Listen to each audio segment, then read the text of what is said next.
Naranasan mo na bang magpunta sa tindahan na may hawak na 1,000 piso pero pagdating sa cashier, Parang ang konti na lang ng nabili mo. Pareho pa rin ang pera mo. Pero bakit parang lumiit ang halaga nito?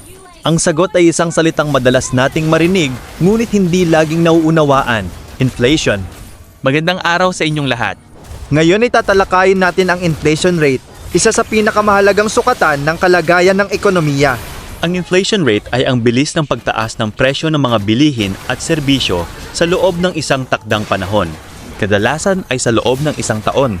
Hindi ibig sabihin nito mas dumami ang pera mo. Ang ibig sabihin, bumababa ang halaga ng bawat pisong hawak mo dahil mas mahal na ang mga bilihin. Halimbawa, kung ang 1 kilong bigas ay nagkakahalaga ng 50 piso noong nakaraang taon at naging 55 piso ngayong taon, mas kaunti na ang mabibili ng iyong pera. Iyan ang epekto ng inflation. Ngunit bakit ito nangyayari? Tumataas ang inflation kapag tumataas ang presyo ng langis. Kulang ang supply ng mga produkto. Tumataas ang gasto sa paggawa at transportasyon. O may mga kalamidad at iba pang pangyayaring nakaaapekto sa produksyon. Kapag mas mahal ang paggawa at paghahatid ng produkto, mas mataas din ang presyo nito sa mga tindahan. Halos lahat ng tao ay naaapektuhan ng inflation.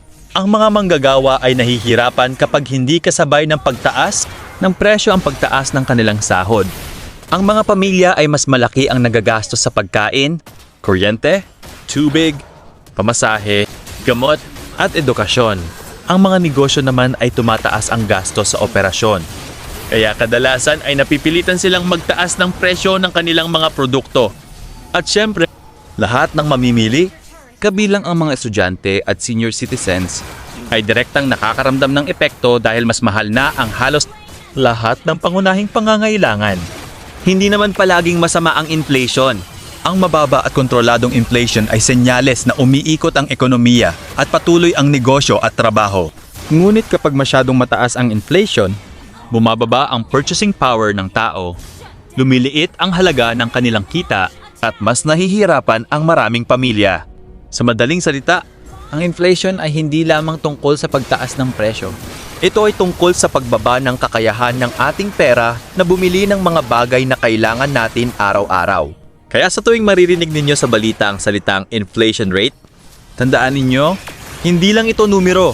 Ito ay sukatan ng halaga ng ating pera, ng ating kabuhayan, at ng kalagayan ng ekonomiya ng ating bansa.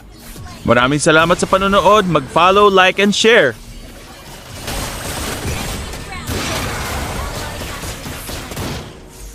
Control. Okay.